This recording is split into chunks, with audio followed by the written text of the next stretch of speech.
तो आपके अपने परिवार स्टडी विद वनिता में मैं आपका बहुत बहुत स्वागत करती हूँ। आज हम एसएससी एमटीएस के प्रैक्टिस सेट को कंटिन्यू रखेंगे। आज का प्रैक्टिस सेट बहुत ही बेहतरीन क्वेश्चंस में लेके आई हूँ आज आपके लिए। शुरुआत करते हैं अपने पहले क्वेश्चन से। क्या दे रखा है, किसी कमरे की लंबाई 15 फीट, चौड़ाई 12 फीट और ऊंचाई 10 फीट है। इसमें 8 फीट और 3.5 फीट की भुजाओं वाला एक दरवाज़ा है, ठीक है, और 5 फीट गुना 3 फीट आकार की 2 खिड़कियां हैं। तो ₹50 प्रति फीट स्क्वायर की दर से चारों दीवारों की छत में पेंट करने की लागत ज्ञात कीजिए। बहुत ही बेहतरीन क्वेश्चन, बहुत ही अच्छा क्वेश्चन है, ठीक है। आपको पता है कि एक घर होता है वो ऐसे बनता है, सबको ही बनाने आता होगा, ठीक है। घर आपको पता है ऐसे ही होता है, ठीक है। ये घर है, ये दरवाज़ा है, ये छत है, ये 2 खिड़कियाँ हैं, ठीक है। घर ऐसे ही होता है, ठीक है। उसने क्या बोला है, कमरे की लंबाई 15 फीट है, मतलब ये जो कमरा है इसकी लंबाई 15 फीट है, ठीक है। और चौड़ाई इसकी कितनी है, 12 फीट है, ठीक है। चौड़ाई जो इसकी ये है चौड़ाई, ठीक है। और जो इसकी हाइट है, ये पूरी जो हाइट होगी यहाँ तक, उसकी कितनी है, 8 फीट दे रखी है हमें, ठीक है। और क्या बोला है उसने, इसमें 8 फीट और 8 फीट का मतलब 8 फीट का ये दरवाज़ा है ऊंचा, और उसमें 3.5 वाला एक दरवाज़ा लगा, मतलब इसमें एक दरवाज़ा लगा, ये 3.5 फुट का दरवाज़ा है, ठीक है।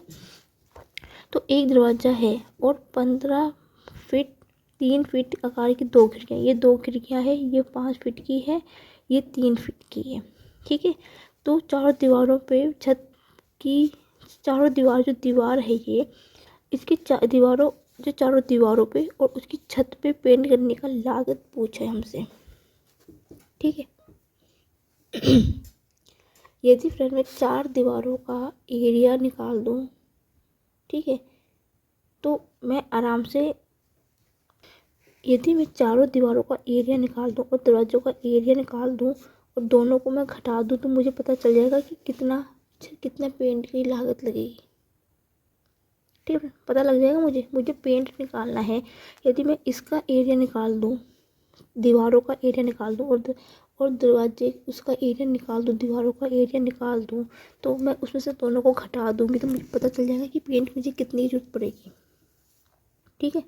तो शुरुआत करेंगे। सबसे पहले दिखाएंगे चारों दीवारों का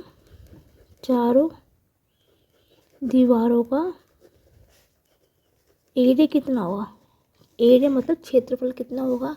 आपको पता है ये क्षेत्रफल होता है 2L + B इंटू ऊंचाई, ठीक है, ठीक है। मतलब कमरे का क्षेत्रफल क्या होगा, 2L लंबाई प्लस चौड़ाई गुना ऊंचाई, प्लस होगा छत का एरिया। छत का एरिया क्या होता है, LB होता है, ठीक है। ये चीज़ आपको ध्यान रखनी चाहिए। यदि मैं चारों दीवारों का एरिया निकालूंगी तो मैं क्या करूँगी, कमरे का क्षेत्रफल प्लस छत का एरिया को मैं जोड़ दूँगी, वैल्यू रखूँगी 2L कितना है यहाँ पे, L हमें देगा 15 प्लस B कितना है 12, ऊंचाई कितनी दे रखी है मुझे, ऊंचाई दे रखी है 10 फीट, ठीक है, प्लस लंबाई और ऊंचाई कितनी है उसकी, चौड़ाई कितनी दे रखी है 8 फीट और 3.5, 8 गुना 3.5, ठीक है। सॉल्व करेंगे, 10 दूनी 20 गुना 15 और 7 एंड तो 27, ठीक है, ठीक है, प्लस होगा 35 8 180 होता है ना, 8 पंजे 40 का 4 लेगा, 4 दिया 8 24 24 और 24 तो 8 दिया 24 24 और 4 4 280.1 के बाद आ गया, ठीक है। 280 हो गया, 20 सत्ते 20 7 से 7 14 हाथ देखा 1 नहीं 27 दूनी कितनी होता है 54 होता है 54 होगा तो 540 प्लस 28 तो कितना आ गया ये आएगा हमारा कितना मिलेगा इसमें इतना जोड़ूंगी तो कितना आएगा 0 2 2 कितना हो गया 8 तो 12 ये तो कुछ गलत हो रहा कहीं पे यार कुछ तो गलत हो रहा है 8 पंजे 40 ठीक है 4 लगा 8 दिया 24 24 और 4 28 सही है तो कुछ गलत हो रहा है कहीं पे तो गलत हो रहा है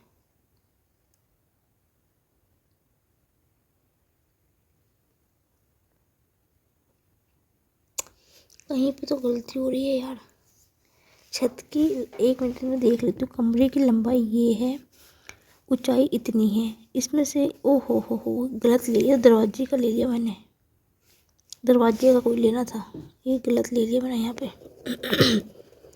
ये 3.58 फीट और 3.5 भुजा वाला दरवाजा है दरवाजा कोई लेना था यहाँ पे ये तो मैंने छत की लंबाई लेनी थी छत की लंबाई कितनी होगी थोड़ी सी गलती हो गई थी मेरे से छत की लंबाई लेनी थी छत की लंबाई तो उतनी होगी जितनी कमरे की लंबाई होगी तो कमरे की लंबाई कितनी 12 तो यहाँ पे लंबाई 12 आएगा ठीक है और यहाँ पे मेरे से गलती हो गई थी एल लंबाई इतनी और चौड़ाई कितनी है इसकी कितनी दे रखी है हमें ये दे रखी 5 फीट आकार की 2 खिड़कियाँ हैं ठीक है यहाँ से भी थोड़ी सी गलती हो गई थी तो इसकी लंबाई कितनी थी 15 आएगा यहाँ पे गलती हो गई मेरे से ये गलती हो गई मैं वो सोची आंसर में से गलत कैसे आ रहा है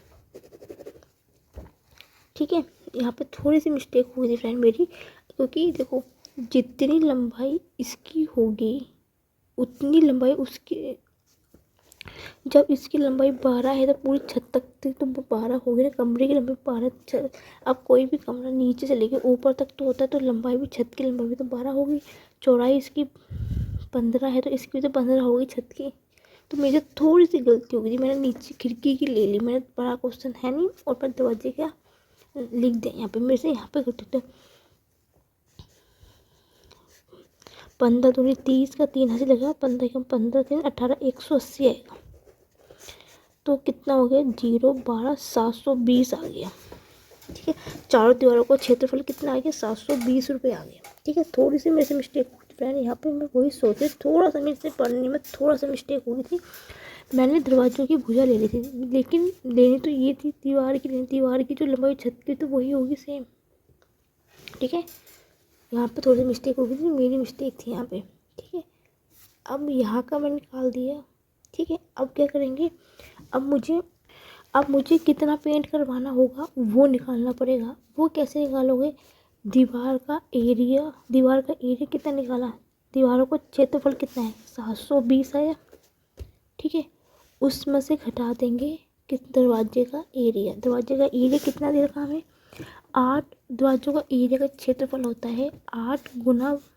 3.5 इसका क्षेत्रफल हटा देंगे 8 गुना 3.5 ठीक है और माइनस का खिड़कियों का एरिया कितना दे रखा हमें तो एक चीज़ का इसमें पॉइंट किया जाता है खिड़कियों के एरिया कितना है 5 गुना 3 फीट का तो 5 गुना 3 क्योंकि फ्रेंड यहाँ पे 2 खिड़कियों की बात कर रहे हैं तो यहाँ पे 2 जरूर लिख देना ठीक है क्योंकि यहाँ पे बोला गया है कि 2 खिड़कियों की बात की जाए तो 2 से गुना कर देना यहाँ पे एक खिड़की की बात होती है तो हम 2 से गुना नहीं करते यहाँ पे 2 खिड़कियों की बात हो रही है तो 2 की गुना करेंगे ठीक है सॉल्व करते हैं इस क्वेश्चन को तो 720 माइनस के ये आया था कितना 8 40 का 4 ऐसे लगा 4 थे 12 12 और 4 16 12 और 4 16 हुआ 8 दिया 24 24 और 4 28 4 280 होगा 5 से 15 15 दूनी 30 ठीक है इतना समझ में आया 720 माइनस का 310 ठीक है इतना ही आएगा 28 और कितना हो गया 5 से 15 15 दूनी 30 फिर गलती कर दी मैंने, 280.0 है, ठीक है। तो 2830 कितना होगा, फिर से गलती हो गई क्योंकि दशमलव है, 0 हट जाएगा। तो 2830 कितना हो गया, 8 58 58, 720 में से 58 गएंगे तो कितना हो जाएगा, 2 71, 11 में से 5 गए 6 और 6 बचेगा, तो 662 रुपये आ गया, ठीक है। यदि अब मुझे बताना है कि अभी 662 के आया है, ये आया पेंट करवाने की ज़रूरत पड़ेगी हमें, ठीक है। इतने पेंट की ज़रूरत पड़ेगी हमें, पेंट, ठीक है, हमें इतना पेंट करवाना होगा, ठीक है।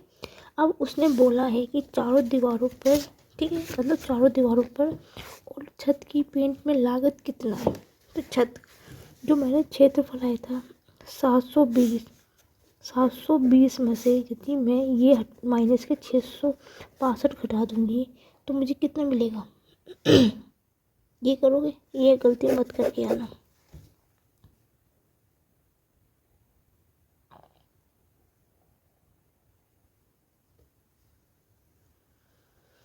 ये गलती मत करके आना। उसने क्या बोला है, 50 प्रति फीट की ऊंचाई की दर से दीवारों का, छत का पेंट की लागत ज्ञात कीजिए, ठीक है।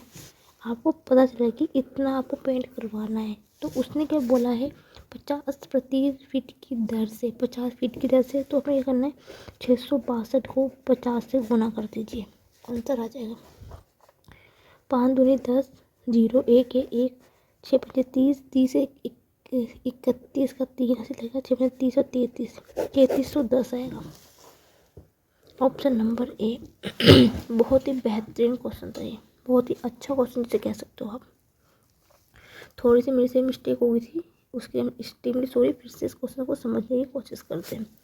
देखो घर है, पहले के घर में चारों दीवारों का एरिया निकाल दिया। इस चारों दीवारों, ये दीवार है ना, दीवार, ये चारों दीवारों का मैंने एरिया निकाल दिया। फॉर्मूला होता है 2 गुना L plus B plus H into, ये है दीवार का एरिया, छत का क्षेत्रफल, सॉरी, छत का क्षेत्रफल होता है लंबाई गुना चौड़ाई। अब जो कमरे की लंबाई होगी, छत की भी तो सेम ही होगी ना, जितनी चौड़ाई होगी छत की भी उतनी ही चौड़ाई होगी, ठीक है। वैल्यू पुट कर दी मैंने, यहाँ पे थोड़ी गलती रख दी थी, तो मैंने क्या करा, चारों दीवारों का एरिया निकाल दिया। फिर मैंने निकाला कि इसको कितने पेंट की ज़रूरत पड़ेगी। तो मैंने क्या करा, दीवार जो चारों दीवारों का क्षेत्रफल में से इसका क्षेत्रफल दरवाजे का माइनस का क्या किया, तो दरवाजों का क्षेत्रफल घटा दिया, ठीक है। घटा के 662 आ गया, मतलब 662 वो आया कि जितना कि हमें पेंट करवाना है, मतलब पूरे घर में जो पेंट हमें करवाना है। उसने पूछा है कि 50 की प्रति की दर से, तो 50 से गुणा कर देंगे, आंसर आपका आ जाएगा, ठीक है। नेक्स्ट क्वेश्चन को भरते हैं, ये भी बहुत बेहतरीन क्वेश्चन है।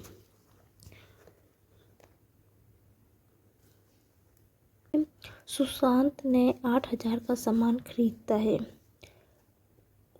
उसे उस सामान पर 10% की छूट मिलती है। छूट मिलने के बाद वह 7.5 की दर से कर का भुगतान करता है। वह राशि ज्ञात कीजिए जो उसे अपने आवास पर प्राप्त इस सामान के लिए चुकानी होगी यदि दुकानदार होम डिलीवरी के लिए 200 रुपये लेता है। क्या है क्वेश्चन, सुशांत 8000 का सामान खरीदता है, उसे उस सामान पर 10% की छूट मिलती है। छूट मिलने के बाद वह 7.5 की दर से कर का भुगतान करता है। वह राशि ज्ञात करें जो उसे अपने आवास पर प्राप्त इस सामान के लिए चुकानी होगी यदि दुकानदार होम डिलीवरी के लिए 200 रुपये लेता है। बहुत ही अच्छा इम्पोर्टेंट क्वेश्चन है ये, ठीक है। क्वेश्चंस पढ़ लीजिए, फिर इसको मैं सॉल्व करती हूँ, ठीक है। क्या बोल रहा है, 8000 का सामान उसे कितना 10% की छूट में मिलता है। तो आपने क्या करना है, 8000 का 10% की छूट, कोई भी परसेंट, तब भी मैंने आपको बताया कि हानि होती है, छूट होती है तो 100 में से घटता है, लाभ होता है अधिक होता है तो 100 में जुड़ता है।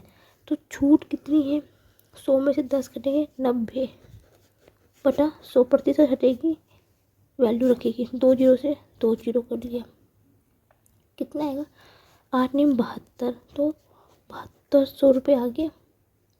ये है मतलब 7200 बड़ा होगा। ठीक है, जो बड़ा कितना मिला होगा, 7200 बड़ा होगा। ठीक है, छूट मिलने के बाद 7.5 दर की कर का भुगतान करता है। मतलब जो छूट मिली है, जो 7200 मिली है, उस पर वह क्या कह रहे हैं, 7.5 की दर से दर का भुगतान करता है। मतलब जो 7200 मिले हैं ना, इसी में वो 7.5 की दर से भुगतान करता है। दशमलव हटाती हूँ, जीरो बनाऊंगी। 25 या 75, 25 चौके 100 हो गया। 4 से काटो उसे, 4 एकम 4, ठीक है, 4 एकम 4, 5 6 30 32, 4 अट्ठे 32, 18 18 तिया 54, मतलब 400 540 का क्या होगा, उसने टैक्स दे के दिया होगा, टैक्स दिया होगा।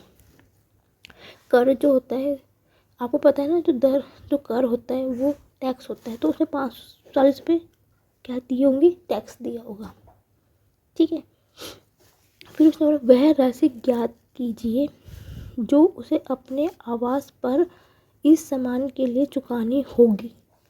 वो राशि ज्ञात करनी है, लेकिन क्या कह रहा है, वो दुकानदार को होम डिलीवरी के लिए 200 लेता है।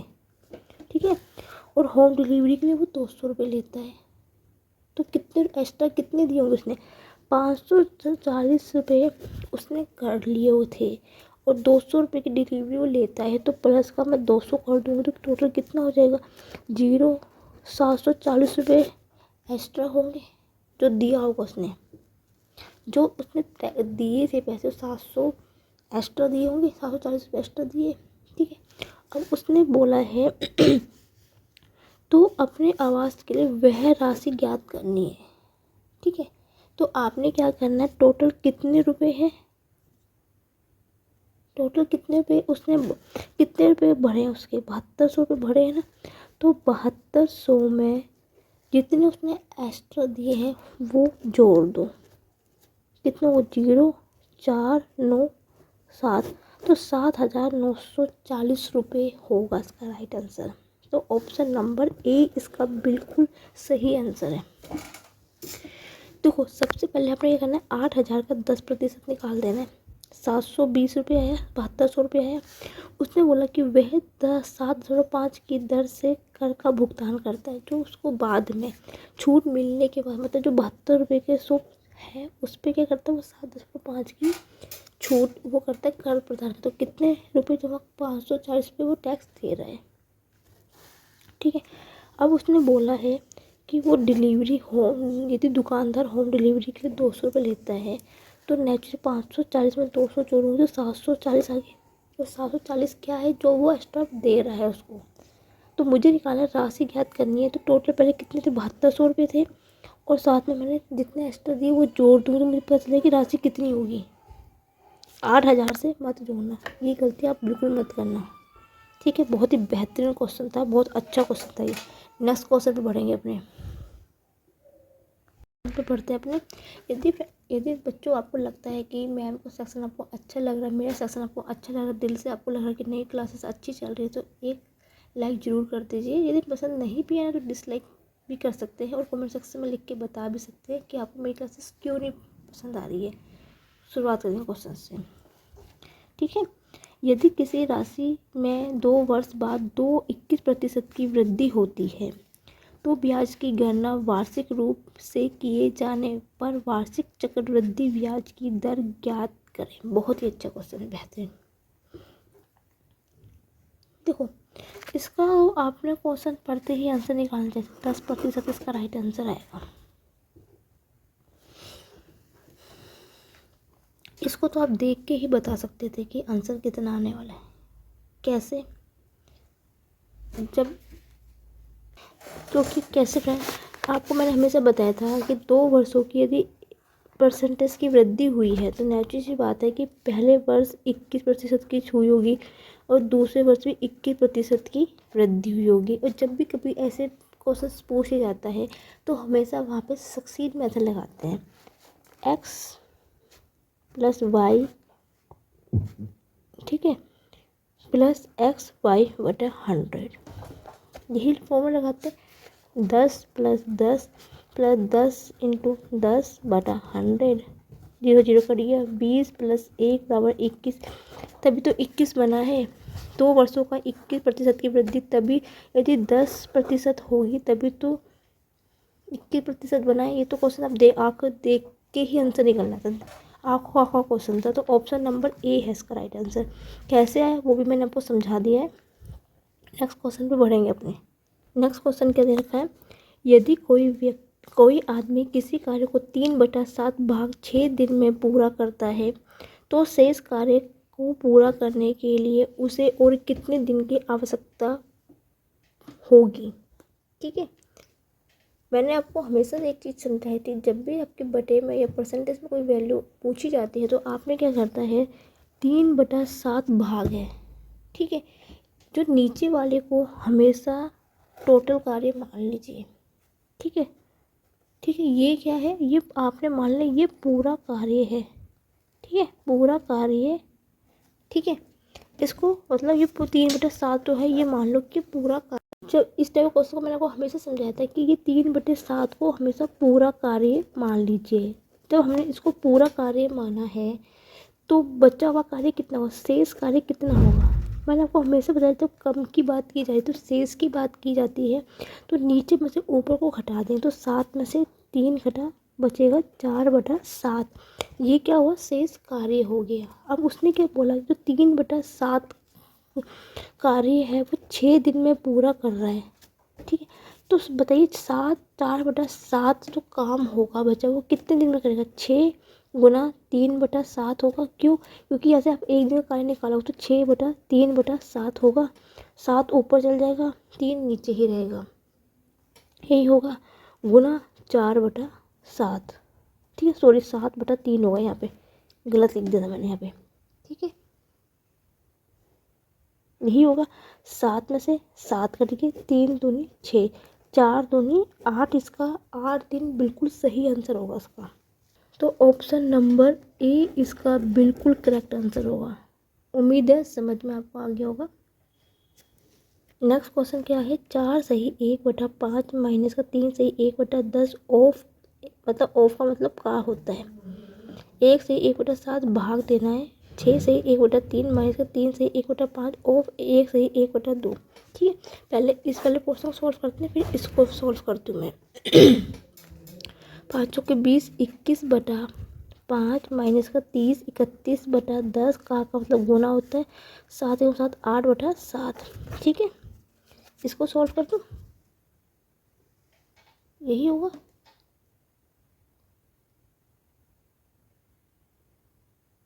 तीन 30 31/10। ठीक है, ठीक है,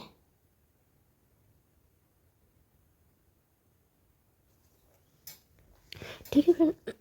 अब देखो 2 चौके 8 2 पंचे 10, तो ये 21/5 माइनस का 31 चौके 124, 7 पंजे 35। ठीक है, अब देखो फ्रेंड, इसका एलसीएम लूँगी तो 35 आना है, तो कैलकुलेशन लंबी बैठ रही है।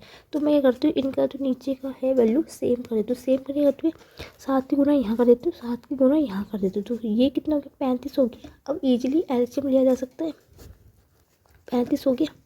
नहीं तो मैं पहले 35 का एलसीएम लूँगी 7 से, फिर 7 से गुना करूँगी। यदि आपको ये भी सही नहीं लग रहा है तो छोड़ो, आप मत करो गुना, बहुत से बच्चों को कन्फ्यूजन क्लियर हो जाती है। ठीक है, तो आपको सीधा एलसीएम 35 ले लो, 5 7 35, तो 7 गुना 21 माइनस का 124। 35 से 35 कटेगा, 1 की गुना ऊपर होगी, 7 एकम 7 7 दूनी 14 100/35। ठीक है, तो टोटल कितना आएगा, एक ठीक है, 147 में से 124 गए, कितना बचेगा, 4 में से 3 2 23/1 35 आ गया। ठीक है, पहला निकाल दिया मैंने, अब सेकंड भी इसी तरह निकाल देते हैं। 6 18 19/3 माइनस का 15 16/5 गुना 5/4 2 2 3/2। ठीक है, 2 अट्ठे 16, 19/3 माइनस के 24/5। ठीक है, एलसीएम लूँगी 15 आएगा, 5 19 पंजे 95, 5 से करेगा 3 बार 24 दिया 72, कितना होगा 3 2 23/75। ठीक है, अब मैंने दोनों की वैल्यू निकाल दी है, अब इसको भाग देना है। ठीक, तो 23/35 को भाग देना है, भाग के मैं भिन्न को पलटूंगी तो गुना में आ जाएगी, तो नीचे वाली ऊपर आ जाएगी और नहीं सॉरी 75 और ऊपर वाली नीचे चल जाएगी। 23 से 23 कर गया, 5 7 35, 5 एकम 5, पंजे पंजे पंजे 25, 15/7 आ गया। कुछ तो गलत हो रहा है यार कहीं पे शायद। 5 7 35, 5 एकम 5, पंजे पंजे 25, 15/7 तो नहीं आ रहा आंसर कहीं पे, कहीं तो गलती हो रही है।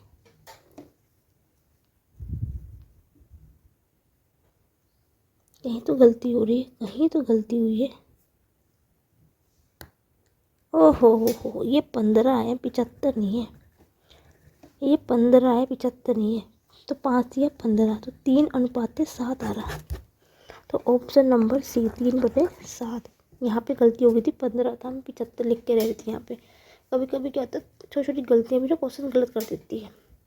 उम्मीद है समझ में आपको आ गया होगा। नेक्स्ट क्वेश्चन में बढ़ते हैं अपने।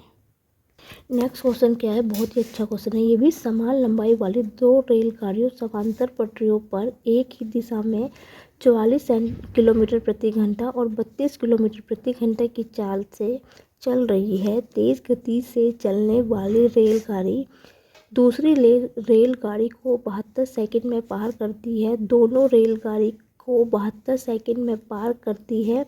सॉरी फ्रेंड, एक लाइन बार बार रिपीट हो गई है शायद। तो दोनों रेलगाड़ियों की लंबाई का योगफल मीटर में कितना होगा। ठीक है, क्वेश्चंस पढ़ लीजिए आप एक बार, फिर मैं इसको शुरू करती हूँ करना। बहुत अच्छा क्वेश्चन है।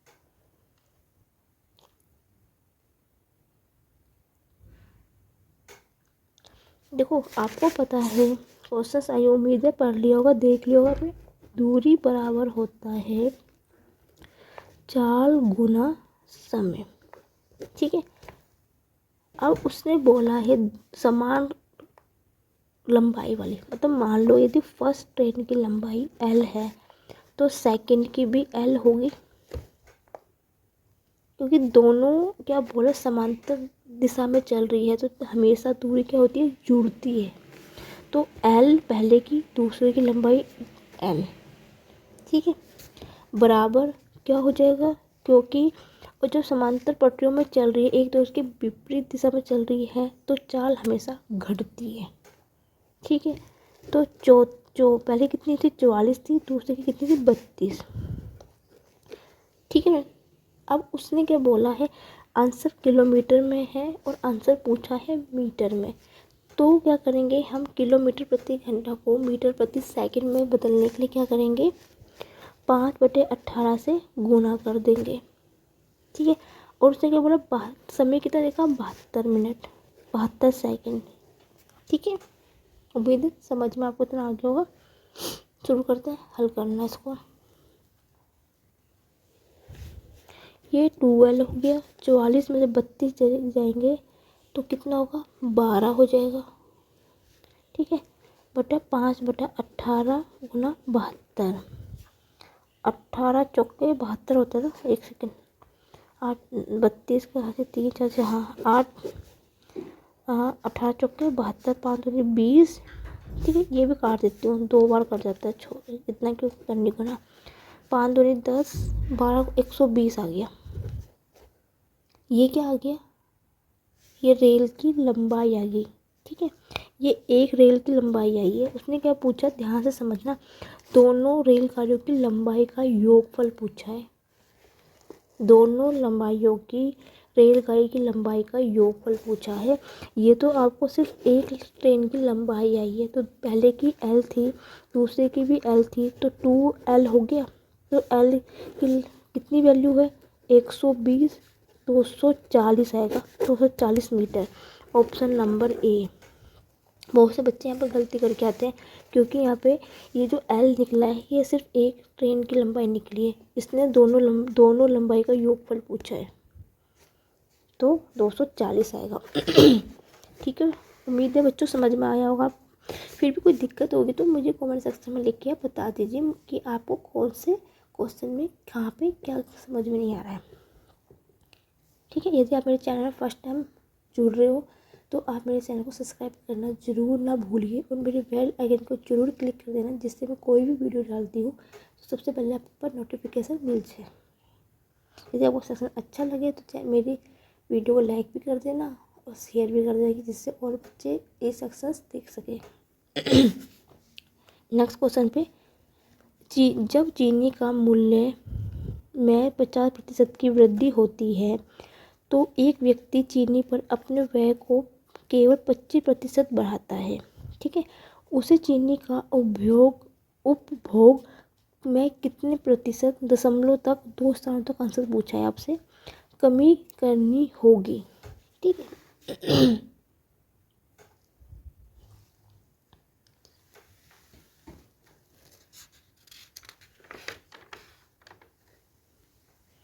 उम्मीद है क्वेश्चन पढ़ लिया होगा।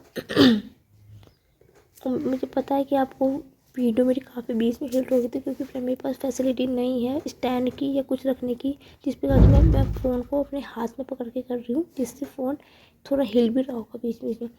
आपको पता है कोई भी चीज़ अपने 100% पे होती है। अब उसने बोला कि किसी चीनी का मूल्य मान लिया 100 है। ठीक है, 50% की वृद्धि हो रही है। यदि यहाँ पे 50% की वृद्धि हो रही तो कितनी हो जाएगी? 150 हो जाएगा कि नहीं हो जाएगा, मुझे बताइए। मैंने हमेशा बताया था कि जब भी वृद्धि होती है 100 में जुड़ेगा, कमी होती है 100 में घटेगा। ठीक है, एक व्यक्ति को चीनी के अपने व्यय करने में केवल 25% का बढ़ता है। ठीक है, अब यहाँ पे क्या कह रहा है, वो 25% का बढ़ता है तो कितनी होगी? 125 हो गई यहाँ पे। उसने बोला है कि एक व्यक्ति को चीनी को अपने व्यय को केवल 25% बढ़ाता है, मतलब जो खर्चा है वो 25 तक बढ़ाता है। ठीक है, उसे चीनी को उपयोग में कितने प्रतिशत की कमी करनी होगी? ध्यान से समझना क्वेश्चंस को। वो कह रहा है कि 100 रुपये की चीज़ को वह सिर्फ 125 तक कर सकता है, उससे ज़्यादा उसने नहीं करना, लेकिन जो खर्चा है वो 150 का आ रहा है। तो यहाँ पे कितने की कमी करनी होगी कि वह 125 बन जाए मेरा? यहाँ पे मैं 25 की कमी करूँगी, 25% की कमी करूँगी, तभी तो मुझे 125 मिलेगा। तो वही चीज़ तो उसने बोला है, चीनी पे अपने व्यय को केवल 25% बढ़ाता है, वो सिर्फ 25% बढ़ाता है। खर्चा 150 बढ़ रहा है, लेकिन 150 तक तो चीज़ लानी ही नहीं है, हमें सिर्फ 125 तक ही करना है। तो मैं 150 में कितने की कमी करूँगी कि मुझे 125 मिलेगा? 25 मिलेगा। अब ये जो 25 है किस पे निकलेगी? ये 25 की जो कमी है किस पे निकलेगी? 150 पे निकलेगी, क्योंकि मुझे इसमें तो कमी करनी है। बटा 150 और 100 में कितनी होगी? 100 से गुना कर दूंगी। ठीक है, 25 छिक्के 150। ठीक है, 100 बटा 6 हो गया, 6 एकम 6, 4 40, 6 छिंग 36, 4 आएगा 0.6 छिंग 36, 4 6 छत्ते 42, तो 16.67% की कमी होनी चाहिए। ये इसका बिल्कुल राइट आंसर है। इस चीज़ का थोड़ा सा ध्यान रखना, बहुत ही बेहतरीन क्वेश्चन था ये, अच्छा क्वेश्चन था, इजी क्वेश्चन है, पेपर इसी टाइप का बनेगा। ठीक है, नेक्स्ट क्वेश्चन पर बढ़ते हैं अपने। नेक्स्ट क्वेश्चन है, एक वह वस्तु बी को 12% के लाभ पर बेचता है, बी इसे सी को 9% की हानि पर बेचता है। यदि सी इसके लिए 15,288 रुपये का भुगतान करता है तो ए द्वारा उस वस्तु को किस मूल्य पर बेचा होगा? ठीक है, बहुत से बच्चे इतना दिमाग है ना, 2% से दे रखा होगा, सक्सीड वाला मेथड लगा देंगे या रेशो मेथड लगा देंगे और इसका आंसर निकाल देंगे, जो कि नहीं करना है। इसमें सीधे क्वेश्चन को ध्यान से समझना। अब मुझे ये बताइए, ए बी को 12% में बेच रहा है, ठीक है, बी से सी को 9% की हानि पर बेच रहा है और सी इसे 15,288 रुपये का भुगतान करता है। इसका मतलब क्या हुआ? ये जो सी बी से ले रहा है तो ये बी का क्रय मूल्य होगा कि नहीं होगा? मैंने आपको हमेशा एक चीज़ बताई है, मैंने आपको हमेशा एक चीज़ बताई है हमेशा कि दोस्त बच्चों, जब भी जब भी कोई मैथ को हमेशा प्रैक्टिकल लाइफ में लेके करना, जब भी जितना प्रैक्टिकल लाइफ में मैथ्स को लोगे उतनी जल्दी आपको समझ में आएगा। अब मुझे ये बताइए, यदि ए बी को एक्स पे बेचता है और बी सी को वाई पे, मतलब सी वाई पे खरीदता है, तो ये जो वाई है ये बी का क्रय मूल्य होगा कि नहीं होगा? तो वही चीज़ तो यहाँ पे है, ये चीज़ आपको समझनी होगी। सक्सीड मेथड रेशो मेथड मत यूज करके आ रहा है यहाँ पे। ठीक है, अब देखो, और बी से आपको क्या चीज़ समझनी है? अब वो चीज़ समझना, आपको 12% लाभ का भी आपको कोई मतलब नहीं है यहाँ पे, ये तो आपको थोड़ा सा कंफ्यूज करने के लिए देखा। ठीक है, ये क्या, मुझे बी का क्रय मूल्य पता चल गया। ठीक है, ये तो मुझे बी का पता चला, तो ए का तो अपना, ठीक है ना। आपको समझ में आ गई बात। अब उसने क्या बोला है, बी इसे सी को 9% की हानि पे बेचता है। हानि का मतलब क्या हुआ, 100 में से घटेगा, तो 100 में से घटेगा तो कितना बचेगा, 91 बचेगा। अब ये किसके बराबर हो जाएगा, 15,288 के। क्यों, बता देती हूँ। क्योंकि उसने क्या बोला, बी इसे सी को इतने प्रतिशत हानि पे बेचता है, क्योंकि क्रय मूल्य कितना है मेरा, ये इसका विक्रय मूल्य हो जाएगा ना उस बी का बेच, सी तो ये खरीद रहा है इतने में, सॉरी सी का ये क्रय मूल्य है और बी से वो खरीद रहा है इतने में, तो इतने की तो 90% हानि इतने रुपये के बराबर हो जाएगी। तो 1% कितने के बराबर होगी, 15,288/9 हो जाएगा, 91। ठीक है, और तो 1% की इतनी है, तो 100% में कितनी होगी, 91 गुना 100। इसको मैं 13 से काटना शुरू करती हूँ। 13 सत्ते 91, 13 एकम 13, 2 22, 13 एकम 13, 7 9 98, 13 सत्ते 92, 91, 6 13 छिक्के से पूरा कट जाएगा। ठीक है, अब 7 से काट के देखती हूँ। 7 एकम 7, 3 4 47, 7 7 छिक्के 42, 42 और 6 7 8 56, 168। तो कितना हो गया, 6800 आ गया। ठीक है ना, इतना समझ में आ गया। ऑप्शन नंबर बी, फिर से समझाती हूँ एक बार क्वेश्चन को, ध्यान से समझना। उसने क्या बोला है, ए वस्तु बी को 12% के लाभ पे बेचता है, कोई मतलब ही नहीं है। यदि मुझे ए का क्रय मूल्य पता चल जाए, बी का मुझे विक्रय मूल्य पता चल जाए, तो नेचुरल सी बात है मुझे ए का पता चल जाएगा कितना होगा, नॉर्मल सी बात है। उसने क्या बोला, ए वस्तु बी को 12% लाभ पर बेचता है, बी से सी 9% हानि पर बेचता है।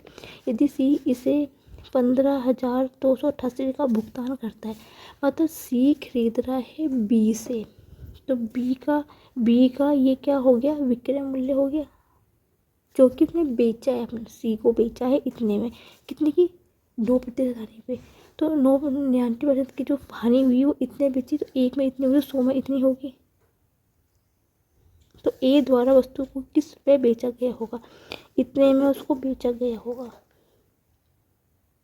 इसका मतलब क्या है, जो मैंने निकाला ये क्रय मूल्य है, बी का क्रय मूल्य है और ए से खरीदा हुआ है, ये बी का विक्रय मूल्य है और ए का क्या है, ये क्रय मूल्य है। उम्मीद है समझ में आपको आ गया होगा। नेक्स्ट क्वेश्चन पे बढ़ते हैं अपने। नेक्स्ट क्वेश्चन क्या है, छोटा सा क्वेश्चन है, इजी क्वेश्चन है, लेकिन बच्चों को फिर भी नहीं करके आते हैं। निम्नलिखित 10 मानों वाले एक चर का वितरण का पारस क्या है। जब भी आपसे इस टाइप का क्वेश्चन पूछ लेगा, पारस का मतलब क्या होता है, जो बड़ी संख्या में से छोटी संख्या आपने घटा देनी है बस। बड़ी संख्या क्या है, सबसे बड़ी 34 है, तो 34 से ऊपर कोई तो नहीं, 34 है। छोटी संख्या, सबसे छोटी संख्या कितनी है, 11 है शायद, है ना, 11 है, तो 11 से छोटी तो कोई है नहीं। 34 में से 11 गए, बचेगा 3 2 23 आएगा। जब भी आपको पारस की बात की जाए, बड़ी संख्या है छोटी संख्या को घटा देना, आंसर आ जाएगा। देख के ही आंसर निकलना चाहिए आपका। ये भी बहुत बेहतरीन क्वेश्चन है। जब एक आयत के 3 समान भागों विभाजित किया जाता है, आयत है ये, तीन भाग किए गए हैं, तो उसमें से प्रत्येक को 16 सेंटीमीटर के क्षेत्रफल का एक वर्ग बनता है। ये 16 सेंटीमीटर स्क्वायर का, ये 16 सेंटीमीटर स्क्वायर का, ये 16 सेंटीमीटर स्क्वायर का, ठीक है, वर्ग बनता है। तो आयत का परिमाप क्या है? आपको पता है आयत का क्षेत्रफल होता है भुजा का स्क्वायर। तो ये भुजा का स्क्वायर का हुआ तो कितने होगी? 4 ये हो गई, 4 ये हो गई, 4 ये हो गई, 4 ये, 4 ये, 4 ये, 4 ये, यही होगा। टोटल कितना होगा? टोटल इसकी लंबाई कितनी होगी इसकी? 4 + 8, 8 और 4 12। और चौड़ाई इसकी कितनी होगी? चौड़ाई तो इसकी 4 ही रहेगी। और आयत का परिमाप बराबर होता है 2 लंबाई प्लस चौड़ाई। 2 लंबाई कितनी है? 12 प्लस चौड़ाई कितनी है? 4 है। तो 2 × 16 32 आ गया। ऑप्शन नंबर डी है, ठीक है। आपको पता है आयत का क्षेत्रफल होता है भुजा का स्क्वायर, ठीक है। तो 16 बराबर ए स्क्वायर होगा, तो ए बराबर कितना? 4 हो गया, भुजा निकल गई, ठीक है। नेक्स्ट क्वेश्चन बढ़ते हैं अपने। ये जो मैं आपको क्वेश्चन कराऊंगी very very very important question है, इजी है, स्टेप बाय स्टेप बस। एक लड़की का पिता उसकी माता के 3 वर्ष बड़ा है, ठीक है। 6 वर्ष पहले लड़की और उनके माता पिता का औसत 32 थी और पिता की आयु उसकी बेटी की वर्तमान आयु से दुगनी थी, तो माता की वर्तमान वर्षों पे क्या होगी? ठीक है। तो क्या आप इसको ऑप्शन से सॉल्व कीजिए या इसको सीधा सॉल्व कीजिए, जोन से आपको ठीक लगता है। कैसे? उसने क्या बोला? एक लड़की पिता की आयु की 3 वर्ष बड़ा है 6 वर्ष पहले, ठीक है। मतलब जो पिता है, माता की मान लो x है, तो पिता की आयु कितनी है? x + 3 है, ठीक है। तो आयु पूछी गई है माता की, इसका मतलब है 5 वर्ष 3 वर्ष कम हुए पिता की आयु से, ठीक है। यदि मैं ऑप्शन 49 लेती हूँ तो 49 मैं माता की आयु मानती हूँ, 3 वर्ष ज़्यादा तो 51 होगा, 51 यहाँ पे नहीं है, ये ऑप्शन भी नहीं हुआ, ठीक है। यदि मैं 45 वर्ष लेती हूँ माता की, तो 46 48 होगा, तो आंसर कितना आएगा? 48 आएगा। तो ऑप्शन बी बिल्कुल सही है कि 3 वर्ष बाद 48 होगी, तो यहाँ पे आयु है, ठीक है। वैसे तो हर जगह ऑप्शन काम नहीं आता फ्रेंड, तुक्के की कमी मानना, ठीक है। इसको मैं मेथड से करवाऊंगी ठीक है। उसने क्या बोला है? जो फादर है और जो मदर और, ठीक है, मदर और गर्ल, ठीक है। एक लड़की के माता पिता की माता से 3 वर्ष बड़ा है, ठीक है। मतलब फादर है और माता और गर्ल्स का रेशो है, ठीक है,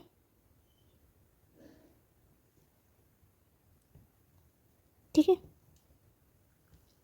इतना आपको समझ में आया कि नहीं आया? गलत लिख दिया। क्या बोला है? जो दिया है वो लिखो। एक लड़की पिता की आयु माता के 3 वर्ष बड़ा है, 3 वर्ष बड़ा है, मैंने इक्वेशन 1 मान ली है। तो फादर है माता से 3 वर्ष बड़ा है, ठीक है। अब उसने बोला कि 6 वर्ष पहले, 6 ईयर पहले, पहले क्या बोल रहा है? बाले लड़की और उसके माता पिता की आयु का औसत कितना है? 32%। मतलब फादर मदर और गर्ल्स का औसत कितना है? 32 है, ठीक है, ठीक है। 32 है 6 वर्ष पहले लड़की और औसत क्या इतना है, ठीक है। तो टोटल औसत कितना हुआ? मैं 3 से गुना कर दूंगी। कितने हैं? क्योंकि कितने हैं?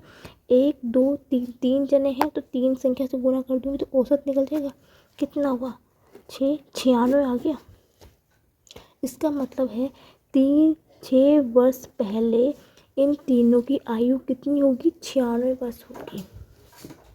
ठीक है, क्योंकि औसत दे रखा है, 3 जने हैं, 3 से मैं गुना करूँगी तो मुझे पता चल जाएगा कि 6 वर्ष पहले जो माता पिता और लड़की की आयु कितनी थी? 96 वर्ष थी।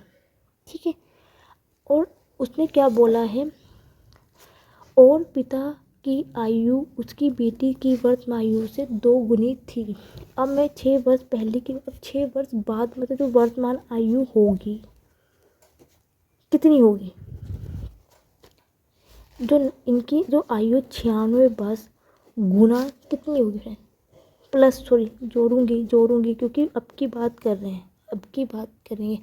तो देखो, आप मुझे एक चीज़ बताइए, 6 वर्ष पहले की बात थी, अभी 6 वर्ष बाद की बात करेंगे तो 6 वर्ष पिता की आयु भी बड़ी होगी, 6 वर्ष मदर की आयु भी बड़ी होगी और 6 वर्ष लड़की की भी आयु बड़ी होगी। तो 96 प्लस 18 18 तो टोटल कितना हो जाएगा? मुझे मिलेगा कि ये 96 और 8 4 1 10 114 वर्ष होगी।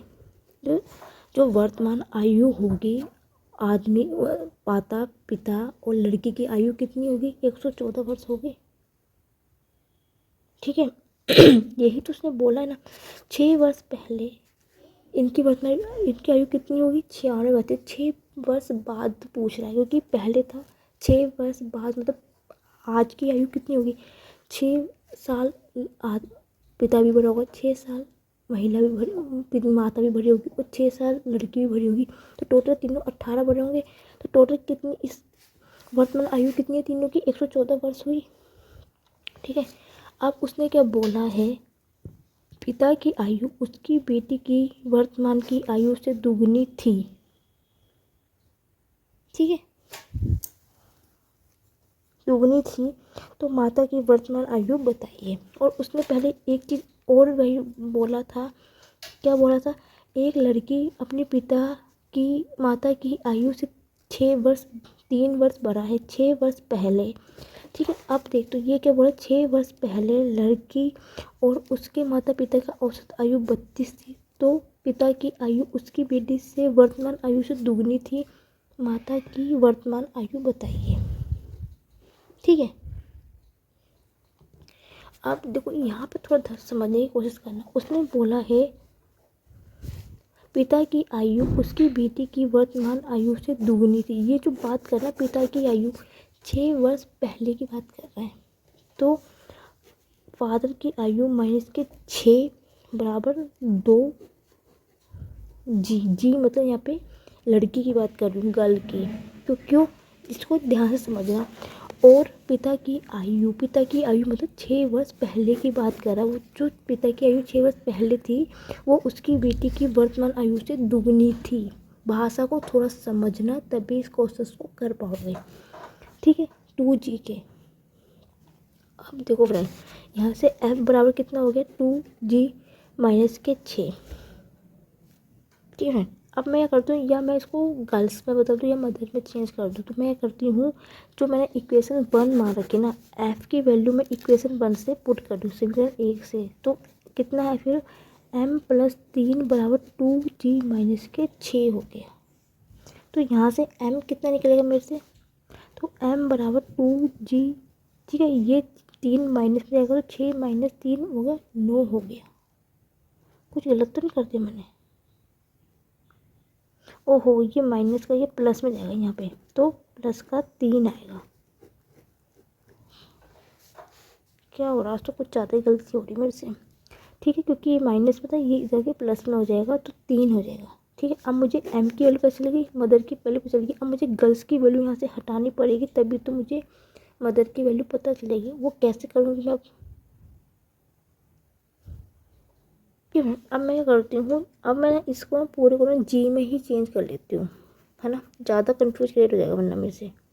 अब मैं करती हूँ, इसको ना पूरा गर्ल्स बना देती हूँ। जो ये समीकरण, ये मान लो इसको मैंने पूरे को गर्ल्स बना देती हूँ। गर्ल्स कैसे बनाऊँगी? तो ये समीकरण 2 है ना, फादर मदर गर्ल्स, इसकी वैल्यू मैं पुट कर देती हूँ यहाँ पे सॉरी, जो वर्तमान आयु है ना इनकी जो निकली है वर्तमान आयु है, ये एफ एम और जी की यहाँ पे पुट कर देती हूँ यहाँ पे, क्योंकि वर्तमान आयु पूछी गई है। यदि लड़की की वर्तमान आयु पता चल जाएगी तो मदर की पता चल जाएगी आराम से ही, ठीक है। तो मैं करती हूँ गर्ल्स, तो मैं यहाँ से क्या करती हूँ वैल्यू पुट कर देती हूँ यहाँ पे ईजिली से। तो एम की वैल्यू मैं यहाँ पे रख दूँ और एफ की वैल्यू कितनी है, m+3 है, तो मैं यहाँ पे वैल्यू पुट कर देती हूँ।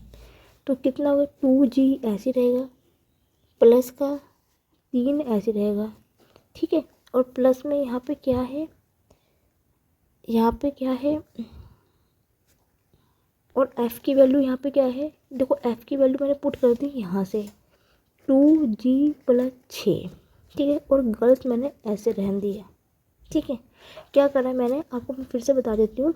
यहाँ पे जो वैल्यू थी ये मैंने यहाँ से m की वैल्यू निकाल दी। अब m की वैल्यू और f की वैल्यू मैंने इक्वेशन, ये 2 है, मैंने यहाँ पे वर्तमान आयु में पुट कर दी है, बराबर हो गया 114। गर्ल्स वाले कितने 5 6 गर्ल्स हो गई, बराबर 114 माइनस कितने हो गई 6 7 1 9, ठीक है। तो गर्ल्स कितनी हो जाएगी, 114 में से 9 घटाऊंगी तो 105 आएगा। और गर्ल्स कितनी बन रही थी मेरी, कुछ गलत कर दिया क्या यार, कहीं ना कहीं तो फिर गलती क्यों हो रही है, 5 है यार, 6 कहाँ से आ गई गर्ल्स, 5/5, 5 दूनी 10, ठीक है। 5 एकम 5, मुझे गर्ल्स की कितनी मिल गई, वर्तमान आयु 21 मिल गई। तो मेरे को गर्ल्स की आयु 21 मिल गई, तो मदर की आयु कितनी होगी, यहाँ पे पुट कर देती हूँ, कहाँ पे यहाँ पे। तो 2 गुना 21 माइनस प्लस के 3, 42 + 3 बराबर हो गया 45 वर्ष, ठीक है। या आप इसको ऐसे भी कर सकते थे, या आपने जाना था यहाँ पे सीधा, या आप यहाँ पे सीधा वैल्यू पुट कर दे। कैसे, f की वैल्यू कितनी है, m+3 + m ऐसे रहने दो, g की वैल्यू यहाँ से निकाल देती हूँ मैं, तो कितनी होगी m - 3/2, क्योंकि 2 गर्ल है, ठीक है, बराबर कितना होगा 114। यदि आप ऐसे करते हो तो ये बहुत लंबी चल जाती है कैलकुलेशन, 2 लोगे तो 2m 2m 5m हो जाएगा, बराबर 100, ये 2 गुना यहाँ भी होगी, 2 की गुना यहाँ भी होगी, ये 6 हो जाएगा, ये भी 6 होगा, ये से ये कर जाएगा, 2 की गुना इसमें करोगे तो कितनी होगी 8/22, 200 इतना आएगा। फिर आप उसको भाग दोगे, गुणा करोगे, ठीक है। तो कैलकुलेशन बहुत लंबी चली जाएगी, इसलिए बटा, अब देखो m बराबर कितना होगा 228/5, 5 चौके 20, 5 5 25, कुछ पॉइंट समथिंग है तो 45 आएगा। ऐसे में गुणा भाग बहुत लंबी जाएगी, इसलिए मैंने गर्ल्स का रेशो वैल्यू गर्ल्स की रखी है।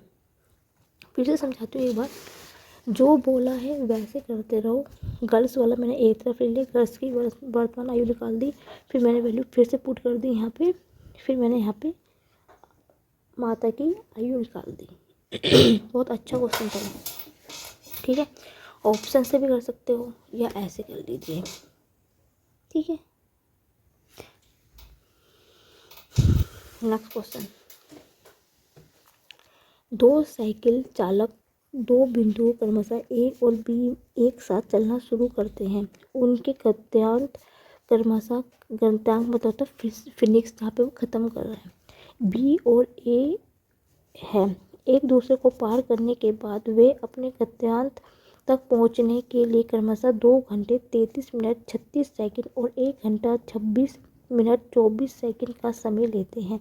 पहले साइकिल चालक और दूसरे साइकिल चालक की चाल का अनुपात की गणना कीजिए। बहुत बेहतरीन क्वेश्चन है ये। क्वेश्चन कर लीजिए, फिर मैं सॉल्व करती हूँ।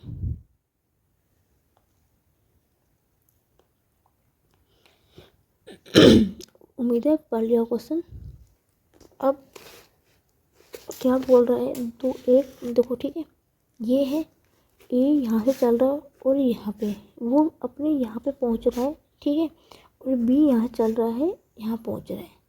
जब ए अपने उस पर पहुँचेगा तो कितना समय लेगा, T2 समय लेगा। और जब ए अपने गंतव्य पर पहुँचेगा तो वो कितना समय लेगा, T1 लेगा। ठीक है, स्पीड कितनी होगी, S1 होगी, और इसकी स्पीड कितनी होगी, S2 होगी।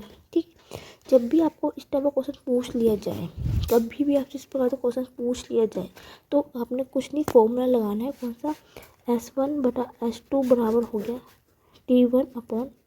T2/T1 सॉरी T2/T1, ये आपने लगाना है। ठीक है, इस क्वेश्चन में ज़्यादा कुछ नहीं था, थोड़ा सा दिमाग है। अब उसने क्या बोला है, अनुपात पूछा है चालों का। तो सबसे पहले आपने क्या करना है, इसको 2 घंटा 33 मिनट 36 सेकंड को सबसे पहले उसको सेकंड में चेंज कर देना है। ठीक है, तभी पहले समय तो इक्वल बने। जब आप 2 घंटे को सेकंड में चेंज करेंगे तो 60 मिनट फिर 60 सेकंड, यही होगा। पहले घंटे को मिनट में चेंज किया, मिनट को सेकंड में चेंज किया। ठीक है, ये कितना हो जाएगा, 7200 हो जाएगा। ठीक है, उसके बाद कितना है, 33 मिनट को सेकंड में चेंज करूँगी तो 60 से गुना करूँगी तो कितना आएगा, 980 आएगा। और 36 तो सेकंड में पहले से दे रखा था, अब मैं तीनों को जोड़ दूँगी, 6 11 11 1 12 1 9, ये इतने सेकंड हो गए। ठीक है, अब दूसरा क्या बोल रखा मुझे, 1 घंटे को पहले मैंने मिनट में चेंज किया, फिर मैं इसको सेकंड में चेंज, 3600 हो गया। ठीक है, 3600 कहें 360 हो, सॉरी। ठीक है, उसके बाद 26 मिनट को सेकंड में चेंज किया, गुना कर दी, 980 आ गया। और कितना मिनट है, 24 सेकंड दे रखा है। जोड़ूंगी इनको 4 4 8 1 5, कितना सेकंड आ गया। ठीक है, अब मुझे समय पता चल गया। इसमें से कुछ नहीं था, जो घंटे और ये मिनट में देखा, पहले उसको सेकंड में चेंज कर लीजिए। आप वैल्यू पुट कर दीजिए सीधा बस। अब T1 कितना है, T2 कितना है, ये पहला जो समय है ये T1 है, तो दूसरा है वो T2 है। तो 51 84/92 116। ठीक है, चलो शुरू करते, काट पीट करना। कितने से कटेगा, 4 से काटूँ, 4 एकम 4 11, 4 दूनी 8, 3 बचेगा 38, 4 दूनी में 36, 36 और 2 24, 4 दूनी 8, 4 तिया 12, 4 चौका 16, कट जाएगा आराम 4 से। 4 एकम 4 11 हो जाएगा, 4 दूनी 8, 3 लगा 38, 4 में 36, 36 और 2 24, 4 छक्के 24, 4 दूनी 8, 4 दूनी 8, 4 तिया 12, 0 लगेगा, गलत 13 से काट, 16 से नहीं, लग जाए। 4 दूनी 8, ठीक है, 4 तिया 12, 0 4 चौका 16।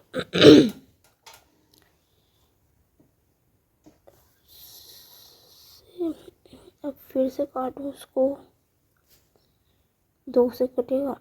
किससे कट रहा है, रुको 1 मिनट।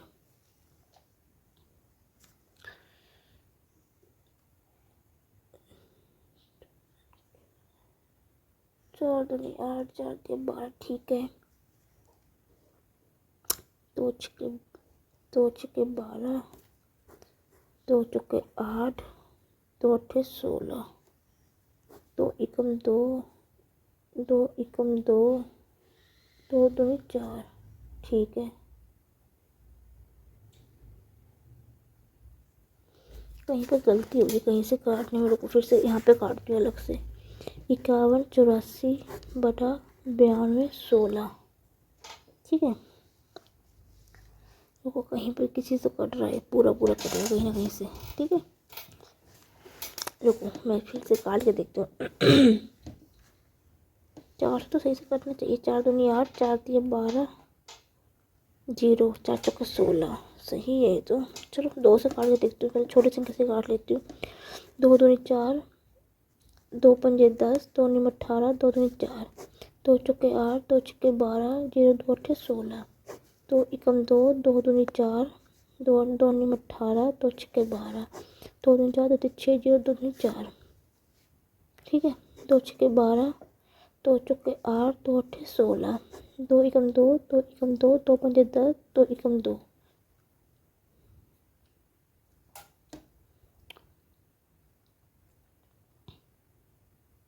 तीन से नहीं करेगा। ठीक है, तब हम इसे काटेंगे। ये कटेगा 576 बटा ये जो आएगा 10 24 आएगा। ठीक है, और जो 576 होता है वो 24 का होता है, और जो 10 32 होता है वो 32 का होता है। 3 से कट जाएगा, हाँ 3 से नहीं 12 से, 8 12 24 12 36, 12 से नहीं कटेगा ये।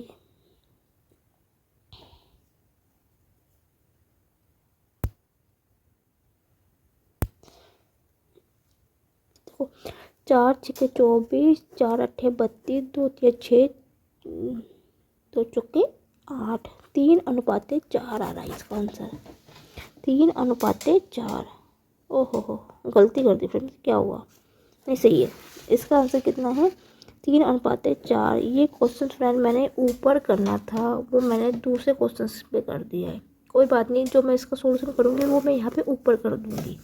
ठीक है, क्योंकि मैंने स्पेस यहाँ पे छोड़ा हुआ था, मेरा ध्यान नहीं रहा, क्वेश्चन करते करते करते इतना ज़्यादा वो हो गई कि मेरा क्वेश्चन यहाँ नीचे कर दिया। कोई नहीं, अब ये वाला क्वेश्चन मैं ऊपर कर देती हूँ। ठीक है, क्योंकि मेरे पास स्पेस की कमी है थोड़ी सी। ठीक है, उम्मीद है समझ में आ गया होगा। वैल्यू पुट की कैलकुलेशन की और कुछ नहीं किया। और यहाँ पे कुछ तो गलती है, 36 हुई तो था यहाँ पे यार, सही था यहाँ पे 36 होता फ्रेंड यहाँ पे थोड़ा। ठीक है, नेक्स्ट क्वेश्चन क्या है? 6 आदमी और 10 लड़के और इसी प्रकार से 2 आदमी 20 लड़के समान कार्य को 12 दिन में पूरा कर सकते हैं। 10 लड़के उसी कार्य को कितने दिन में पूरा करेंगे? बहुत अच्छा क्वेश्चन है। इस क्वेश्चन को मैं ऊपर कर रही हूँ क्योंकि मैंने इससे पीछे वाला क्वेश्चन मैंने नीचे कर दिया था। ठीक है,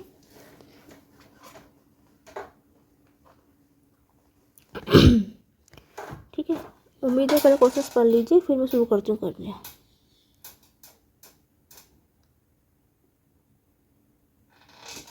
ठीक है, क्या बोल रहा है वो? 6 आदमी और 10 लड़के हैं, 10 बॉय क्या कर रहे हैं इसी कार्य को, और इसी प्रकार 2 आदमी 20 लड़के किसी को 12 दिन में पूरा कर रहे हैं। ठीक है, क्योंकि दिन तो पूरे हैं, फिर उसने क्या, 2 आदमी 20 लड़के, टाइम तो क्या है यहाँ पे सेम ही दे रखा है। मतलब M1D1 वाले मेथड से मैंने इस क्वेश्चन को सोल्व किया है। सबसे पहले हमने आदमी और बॉय का रेशो निकाल देते हैं। 12 से 12 कट गया, 6 में से 4 गए 4, M बराबर होगा 20 में से 10 गए 10 बॉय, 2 3 4, 2 पंजे 10। तो आदमी और बॉय का रेशो कितना मिल जाएगा मुझे? 5:2। तो आदमी की वैल्यू 5 है, बॉयज़ की वैल्यू 2 है। उसने बोला कि उसी कार्य को कितने दिन में करेंगे 10 लड़के। तो टोटल कार्य कैसे निकालोगे? टोटल वर्क कैसे निकालेंगे? यह आप क्या करते हैं, एम की और डब्ल्यू की वैल्यू यहाँ पे पुट कर लीजिए किसी भी एक जगह, या यहाँ से निकाल लीजिए या यहाँ से निकाल लीजिए, जहाँ पे आपको कैलकुलेशन ठीक लगती है। तो मैं करती हूँ यहाँ पे रखती हूँ। तो 6 गुना 5 6 पंजे 30 प्लस 10 गुना 2 20 गुना 12, 50 को 12 से गुना करूँगी तो कितना आएगा? 600 आ जाएगा। ठीक है, ये 600 मेरे को कितना मिल गया? टोटल कार्य मिल गया। लेकिन उसने पूछा है कि 10 लड़के उस कार्य को कितने में करेंगे। तो आपने क्या करना है, तो 10 बॉय कितने में करेंगे? 10 बॉय कितने में करेंगे? अब आपने क्या करना है, 10 यहाँ पे बॉय की वैल्यू भी पुट कर देनी है। तो 20 बॉय कितने में करेंगे? 600, ठीक है, बटा 20, 0 0 करिए, 2 3 6, 30 दिन में करेंगे। ऑप्शन नंबर डी है। फिर से समझेंगे क्वेश्चंस को। देखो M1D1 M1W1D1 वाले मेथड से किया है। 6 आदमी 10 बॉय, टाइम दिन सेम दे रखे हैं। यहाँ से मैंने बॉय आदमी और लड़के का रेशो निकाल दिया है। फिर उसके बाद जब मैं टोटल वर्क आप जब यहाँ से निकाल लीजिए चाहे यहाँ से निकाल लीजिए। आदमी और मैन की वैल्यू पुट करी, टोटल वर्क 600 आ गया। अब उसने पूछा 10 लड़के की वैल्यू पूछी है, तो 10 बॉय कितना हुआ, बी की वैल्यू यहाँ से पुट कर दी है, मतलब टोटल 20 बॉय का पूछा उसने। तो 20 के टोटल वर्क बटा जितना पूछा 20 से उसको भाग दे देंगे, 30 आ जाएगा और यही आपका बिल्कुल करेक्ट आंसर होगा। नेक्स्ट क्वेश्चन पे बढ़ते हैं अपने। नेक्स्ट क्वेश्चन क्या है, शेखर 8 किलोमीटर प्रति घंटे की चाल से कोई दूरी तय करता है। वह जल्दबाजी में था, इसलिए वह वापसी की यात्रा 24 किलोमीटर प्रति घंटे की चाल से ऑटो रिक्शा से तय करता है। पूरी यात्रा में उसकी औसत चाल क्या होगी। बहुत ही बेहतरीन क्वेश्चन है, ठीक है। पढ़ लो क्वेश्चन इसके बाद, फिर मैं इसको सोल्व करती हूँ, ठीक है। मान लिया शेखर क्या कर रहा है, 1 किलोमीटर प्रति घंटे की रफ्तार से चल रहा है, ठीक है, और वो जल्दबाजी से ऑटो से वापस आ रहा है, तो वो 20 किलोमीटर प्रति घंटे की चाल से ऑटो में आ रहा है, ठीक है। जब भी इस प्रकार का क्वेश्चन पूछ लिया जाए कि इतने से जा रहा है और इतने से आ रहा है, तो वहाँ पे एवरेज स्पीड, औसत स्पीड निकालने का फॉर्मूला होता है 2ab बटा a प्लस b। बस वैल्यू पुट कर दीजिए। 2a कितना है 8, b कितना पूछा बोला है 24, 8 प्लस 24 कर दीजिए। सोल्व करेंगे 2 गुना 8 गुना 24, 8 और 4 32, 8 चौके 32, दो छक्के 4 छक्के 24, 6 दूनी 12 किलोमीटर प्रति घंटे की रफ्तार से वो उसकी औसत चाल होगी। जब भी इस प्रकार का क्वेश्चन पूछ लिया जाए आपसे कि इतने किलोमीटर घंटे से दूरी तय कर रहा है और वापस इतने उससे आ रहा है, तो वहाँ पे बिना सोचे समझे ये वाला फॉर्मूला लगा देना औसत चाल निकालने का। उम्मीद है समझ में आ गया। और जो मैं आपको ये क्वेश्चन क्या है, शंकु छिन्ना के आधार वाली बाल्टी के शीर्ष और तली की त्रिज्या 20 सेंटीमीटर और 10 सेंटीमीटर, बाल्टी की गहराई 24 सेंटीमीटर है। बाल्टी की धारिता ज्ञात कीजिए। बहुत ही बेहतरीन, बहुत ही अच्छा question, very very important question है कि इस टाइप का क्वेश्चन एमटीएस में बनता ही जरूर है। बहुत ही अच्छा क्वेश्चन है। देखो बाल्टी कैसे होती है, बाल्टी ऐसे होती है, सबके घर में बाल्टी होगी, देखी होगी आपने, ठीक है। ये क्या होती है, इसकी त्रिज्या होती है कैपिटल, और ये क्या होती है उसकी ऊंचाई, और जो नीचे वाला तला होता है वो उसकी होती है स्मॉल r त्रिज्या, ठीक है। उसने क्या बोला, तली की त्रिज्या 20 सेंटीमीटर है और एक की 10 है, मतलब बड़े वाले की 20 है, छोटे वाले की 10 है। गहराई मतलब उसकी ऊंचाई कितनी है 24 सेंटीमीटर, ठीक है। और यही जो बाल्टी के आकार होता है इसी को शंकु छिन्नक बोला जाता है। जो बाल्टी का आकार होता है उसको ही शंकु छिन्नक बोला जाता है, ठीक है। आपको जब भी इस प्रकार पूछा जाए कि बाल्टी की धारिता ज्ञात कीजिए या शंकु की छिन्नक का धारिता ज्ञात कीजिए, तो उसका फॉर्मूला होता है निकालने का v आयतन होता है 1/3 पाई बड़ी वाली त्रिज्या प्लस छोटी वाली त्रिज्या प्लस बड़ी त्रिज्या इंटू बड़ी त्रिज्या गुना h, ठीक है। ये धारिता का वॉल्यूम होता है, धारिता निकालने का, आयतन निकालने का। ये आपको जरूर मोस्ट इम्पोर्टेंट इस चैप्टर का यही है। ये फॉर्मूला आपको याद है तो कोशिश कर लोगे, नहीं याद है तो नहीं कर पाओगे। 1/3, ठीक है। पाई की वैल्यू जरूरत नहीं है, पाई को ऐसे रहने दो, नहीं दे रखा उसमें शायद, हाँ पाई में आंसर नहीं, तो 22/7। कैपिटल आर कितना है मेरे पास 20 का स्क्वायर होता है 400 प्लस 10 का स्क्वायर होगा 100 प्लस 20 गुना 10 200। एच कितना है 24, 3 से कर देगा, 3 अट्ठे 24, तो 22 गुना 7 बटा नहीं 22 गुना 8/7, जो 600 एक 700 हो गया। 700 ये 10 बार 100 बार कटेगा, ठीक है। 22 अट्ठे 22 अट्ठे तो 8 अट्ठे 16 जगह 17, 176 2 0 है तो 76 176 100, तो ऑप्शन नंबर डी इसका राइट आंसर है। देखो कितना इजी क्वेश्चन था, ये फॉर्मूला बेस पे क्वेश्चन था बस। उम्मीद है बस ये चीज़ आप ध्यान रखना, कभी भी आपसे पूछ लिया जाए तो आपको बस ये फॉर्मूला याद रखना है बस। नेक्स्ट क्वेश्चन पे बढ़ते हैं अपने। ये क्वेश्चन भी very very very important question है, समझेंगे क्वेश्चंस को, इस क्वेश्चंस को भी एक निश्चित राशि को 7 वर्षों की अवधि के लिए साधारण ब्याज पर निवेश किया गया था। ठीक है, 6वें और 7वें वर्ष की अवधि के दौरान दोनों वर्षों को अर्जित ब्याज कितना है, 292 था। यदि परिपक्वता राशि इतनी है 3942 है तो ब्याज की दर ज्ञात कीजिए। एक चीज़ हमेशा याद रखना, ये जो परिपक्वता पूछी गई है ये जो है ये चक्रवृद्धि मिश्र धन है। जो आपको बोला गया ना ये परिपक्वता, इस पे कंफ्यूज मत क्रिएट होना। ये जो आपको दे रखा है ये मिश्र धन दे रखा है। ठीक है, आपको सबसे पहले सबसे अच्छा आपको, क्योंकि आपको यहाँ पे सिंपल इंटरेस्ट दे रखा है तो फिर डरने की तो कोई बात है ही नहीं। ठीक है, क्या बोला है, सीधी सी बात है, 6वें और 7वें वर्ष की अवधि के दौरान आपको पता है कि यदि एक वर्ष में साधारण ब्याज जो है दूसरे वर्ष में भी साधारण ब्याज सेम ही रहता है, चेंज नहीं होता है। देखो ये 6वें और 7वें की बात कर रहा है तो मतलब ये 2 वर्ष की बात कर रहा है। तो 2 वर्ष का साधारण ब्याज कितना हुआ 92 रुपये हुआ, क्योंकि साधारण जो ब्याज सिंपल इंटरेस्ट होता है वो कभी नहीं चेंज होता है। क्योंकि 6वें और 7वें की बात कर रहा है तो 6ठा साल 7वां साल 2 साल की बात कर रहा है वो 6ठा और 7वें की। 2 वर्ष का साधारण ब्याज कितना हो गया 292। तो एक साल का सिंपल इंटरेस्ट कितना होगा 292 बटा 2 हो जाएगा। 2 एकम 2, 2 चौके 8, 2 छक्के 12, 146 रुपये हो जाएगा। एक साल का सिंपल इंटरेस्ट साधारण ब्याज कितना हो गया 146 हो गया। ठीक है, अब नेचुरल सी बात है, जो एक साल का मुझे 146 रुपये मिलेगा तो दूसरे साल में, तीसरे साल में, चौथे, 5वें, 6ठे, 7वें साल में भी 146 रुपये ही मिलेगा। चेंज तो कभी होता नहीं सिंपल इंटरेस्ट।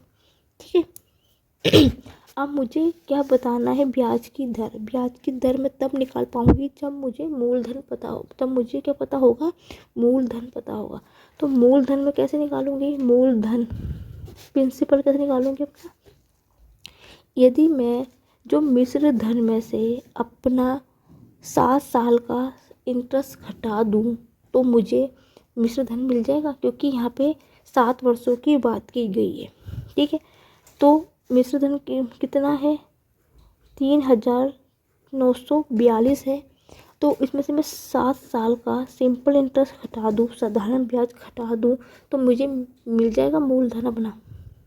ठीक है, मूलधन ऐसे तो निकालता हूँ यदि मेरे को जो मिश्र धन में से जितने वर्षों का बोला गया, क्योंकि एक निश्चित राशि पर 7 वर्षों की बात की गई है तो 7 साल का मैं सिंपल इंटरेस्ट घटा दूंगी तो मुझे पता चल जाएगा कि मेरे पास मूलधन कितना था, पैसा कितना था मेरे पास।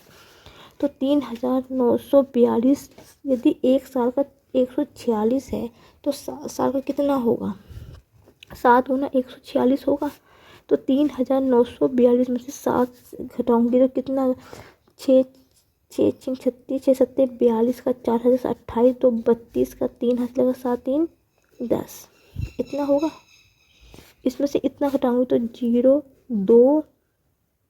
0292 मतलब मेरे को मूलधन इतना है मेरा।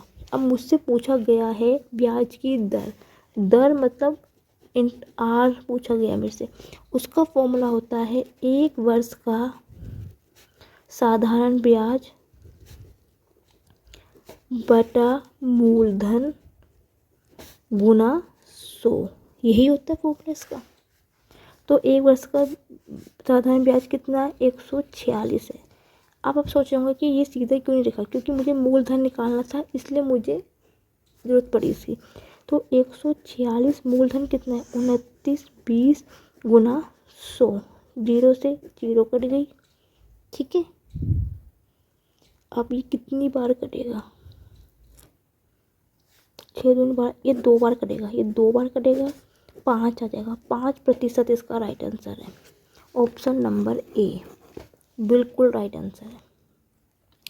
कुछ नहीं किया, 1 साल का सिंपल, 2 वर्ष का दे रखा सिंपल इंटरेस्ट, 1 साल का निकाल दिया, मूलधन निकाल दिया। ठीक है, उसमें से घटाया, फिर दर का फॉर्मूला होता है 1 वर्ष का साधारण ब्याज बटा मूलधन गुना 100, वैल्यू रखी, आंसर निकाल दिया। ठीक है, बहुत अच्छा क्वेश्चन था। नेक्स्ट क्वेश्चन क्या देगा, 2 सेंटीमीटर वाले वृत्त की त्रिज्या खंड का क्षेत्रफल सेंटीमीटर स्क्वायर 4 पाई बटा 5 है तो इस भाग का केंद्रीय कोण डिग्री में क्या होगा। आपको पता है जो वृत्त का यदि आप एक काटोगे तो ऐसा होता है, मतलब जो पिज्जा होता है उसकी एक स्लाइड काटोगे वो त्रिज्या खंड होता है वृत्त का। एक वृत्त क्योंकि पिज्जा भी ऐसे होता है, अब एक स्लाइड काटोगे तो ऐसे ही तो काटोगे, तो ये इस तरह तो बनेगा। तो ये कितना है, ये थीटा है, ये त्रिज्या है, ये इसका केंद्रीय कोण। ठीक है, आपको बस एक चीज़ याद रखना है, तब भी इस प्रकार केंद्र आपको पूछा जाए त्रिज्या खंड का क्षेत्रफल होता है थीटा बटा 360 गुना पाई आर स्क्वायर। ठीक है, क्योंकि यहाँ पे पाई की वैल्यू दे रखी है तो आपको पाई की वैल्यू लिखने की ज़रूरत नहीं है। ठीक है, इतना आपको समझ में आए, बस फॉर्मूला आपको याद रखना है कि जब भी आपसे इस प्रकार क्वेश्चन पूछे जाए त्रिज्या खंड का आपको क्षेत्रफल निकालना हो तो थीटा बटा 360 गुना पाई आर स्क्वायर होता है। ठीक है, और त्रिज्या खंड का क्षेत्रफल कितना देगा, 4 पाई बटा 5 बराबर थीटा बटे 360 गुना पाई। आर की वैल्यू कितनी दे रखी है हमें, आर की वैल्यू 2 दे रखी है, तो 2 गुना 2, पाई से पाई कट गया, 4 से 4 कट गया, थीटा बराबर हो जाएगा 360 बटा 5। पंजे पंजे पंजे 5 सत्ते 35, 5 दूनी 10, 72 डिग्री आ रहा है, तो ऑप्शन नंबर डी। ठीक है, ऑप्शन नंबर डी इसका बिल्कुल राइट आंसर है। उम्मीद है समझ में आपको आया होगा। नेक्स्ट क्वेश्चन पे बढ़ते हैं। एक खुदरा विक्रेता ने 250 केजी अनाज खरीदा। ठीक है, इससे इस प्रकार बेचा कि उसने अपना द्वारा 160 किलोग्राम के लिए किए गए भुगतान के बराबर लाभ प्राप्त हुआ। उसका लाभ प्रतिशत ज्ञात कीजिए। जब भी आपको इस प्रकार क्वेश्चन पूछ लिया जाए ना, सबसे पहले आप ये देखिए कि आपको प्रॉफिट हुआ है क्या लॉस हुआ है। ठीक है, उसने क्या बोला है, खुदरा विक्रेता 250 किलोग्राम का अनाज खरीदता है और इस प्रकार बेचता है कि उसको 160 के किए गए लाभ के बराबर प्राप्त होता है। लाभ के बराबर प्राप्त होता है मतलब उसके क्रय मूल्य के बराबर प्राप्त होता है। ठीक है, तो इसका आपको पता है कि लाभ का बराबर होता है। ठीक है, क्योंकि उसने पहले ही बोल दिया कि उसके भुगतान के बराबर लाभ होता है। लाभ की बात ये तो पहले पता चल गया कि हमें लाभ ही प्राप्त होता है। लाभ का फॉर्मूला क्या होता है, विक्रय मूल्य माइनस का क्रय मूल्य।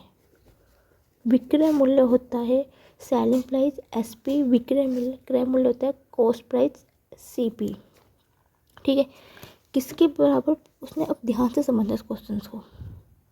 ठीक है, ध्यान से समझना इस क्वेश्चन को, बहुत ध्यान से। उसने बोला है एक खुदरा विक्रेता 250 किलोग्राम अनाज खरीदता है और बेचा गया द्वारा 160 के किए गए लाभ के भुगतान के लाभ के बराबर, मतलब उसके क्रय मूल्य के बराबर। तो लाभ कितना 160 सीपी होगा, क्योंकि वो क्रय मूल्य की बात कर रहा है। और क्या बोला, खुद एक 250 किलोग्राम की चीज़ बेच रहा है, तो 250 का एसपी माइनस का 250 का एसपी, ये इधर जाएगा 250 और 160 होगा 410 सीपी बराबर हो जाएगा 250 एसपी। 0 से 0 कर गया, तो सीपी बटा एसपी का रेशो कितना हो जाएगा 25 बटा 41। इसका मतलब 25 अनुपात 41। इसका मतलब क्या हुआ, 25 की चीज़ 41 में बिकी गई है, तो यहाँ से कितने का 16 का प्रॉफिट हुआ, 16 का लाभ हुआ उसको। साफ दिख रहा है 25 की चीज़ 41 में बेची गई है तो 16 का प्रॉफिट हुआ। और ये 16 का प्रॉफिट किसके में होगा, 25 के होगा, क्योंकि कॉस्ट प्राइस के ही होता है। लाभ और हानि हमेशा क्रय मूल्य पर निकलती है। 25 के होगा और 100 में कितना होगा फिर, या आप कह सकते हो लाभ प्रतिशत का फॉर्मूला होता है लाभ बटा क्रय मूल्य गुना 100। 25 चौके 100, 16 चौके 64, 64% के लाभ होगा उसको। बहुत अच्छा क्वेश्चन था ये भी। ठीक है, मैंने जो भी आज का सेक्शन में जितने भी क्वेश्चन कराए फ्रेंड, बहुत ही बेहतरीन क्वेश्चन, बच्चे बहुत ही अच्छे क्वेश्चन में लेके आएगा इस बार प्रैक्टिस सेट में। प्रथम 7 प्राकृतिक संख्याओं को वर्गों का औसत ज्ञात कीजिए। जब भी आपसे इस प्रकार का क्वेश्चन पूछ लिया जाए कि प्राकृतिक संख्याओं के वर्गों का औसत है, उसका फॉर्मूला होता है n+1 इंटू 2n+1 बटा 2, ठीक है, बटा 6, सॉरी बटा 6, ठीक है। कुछ फॉर्मूले और बता देती हूँ मैं यहाँ पे। यदि आपसे पूछ लिया जाए कि घनों का की प्रकृति संख्या का औसत कितना है, सिर्फ औसत पूछिए तो n+1/2। यदि वर्गों का पूछ लिया है औसत तो ये होता है n+1 2n+1 बटा 6। यदि आपसे पूछा जाए कि घनों का औसत कितना होता है, घनों का औसत प्रकृति संख्या का, तो n इंटू n+1/2 का होल स्क्वायर कर देना। ये इसका फॉर्मूला होता है। जिस टाइप का भी कोई भी क्वेश्चन पूछे इस फॉर्मूले से आप कर देना, ठीक है। n कितनी है, प्रथम 7 पूछ रहा है तो 7 हो गया, 7 + 1 7 गुना 2 + 1 बटा 6, 8 गुना 7 × 14 = 15, 15 बटा 6, 3 × 5 = 15, 3 दूनी 6, 2 चौके 8, 5 चौके 20। ऑप्शन नंबर ए है इसका राइट आंसर, ठीक है। इस सेक्शन का लास्ट क्वेश्चन है और बहुत अच्छा क्वेश्चन है, ठीक है। वैसे सभी बहुत ही अच्छे क्वेश्चंस में लेके आई हूँ आज तो, ठीक है। क्या क्वेश्चन है, 5 वर्ष के अंत में 15,000 की राशि पर प्राप्त साधारण ब्याज 9,750 है। यदि ब्याज की दर 3% कम है तो ब्याज कितना होगा, ठीक है। अब आप मुझे एक चीज़ बताइए, ध्यान से समझेंगे क्वेश्चन को क्या बोल रहे हैं। यदि ब्याज की दर 3% कम हो रही है तो वो हर साल कम होगी, यदि एक साल में 3% कम है तो 2 साल में भी 3%, तो जितने साल वो बोला तो उतने साल वो दर भी कम होगी, ठीक है। अब उसने क्या बोला, 5 वर्ष की बात करें तो यदि 3% की हर साल कम हो रही है तो 5 साल की प्रतिशत दर कितनी होगी, 5 गुना 3 होगी, 15% होगी। मतलब 5 साल में 15% की दर हर साल कम होगी। 3 की आप लगाओगे 5 में तो 15 ही आना है, ठीक है। अब उसने क्या बोला है, उसके अंत में 15,000 की राशि प्राप्त होती है साधारण ब्याज के 9,750 में, ठीक है। तो ये 15% किसका निकलेगा फिर, जितना कि अंत में कितना है 15,000 है, बटा 15 बटा 100, जगह 15 का स्क्वायर होता है 225, 1 0 है लगा देंगे, ठीक है। समझ में फिर से समझाते हैं। तो को 3% की कम हो रही तो मतलब क्या है, जो 3% होगा वो हर साल कम होगा। तो 5 वर्ष का कितनी दर होगी, 15% की दर होगी। और ये 15% की दर 15,000 में मैं लगाऊंगी तो मुझे कितनी राशि प्राप्त होगी, 2,250 रुपये प्राप्त होगी, ठीक है। अब नेचुरल सी बात है, साधारण ब्याज में से मैं अपना ये घटा दूंगी तो मुझे पता चल जाएगा कि कितना ब्याज कम हुआ। 9,750 2,250 में घटा दूंगी, 0,057 7,500 है। ऑप्शन नंबर सी।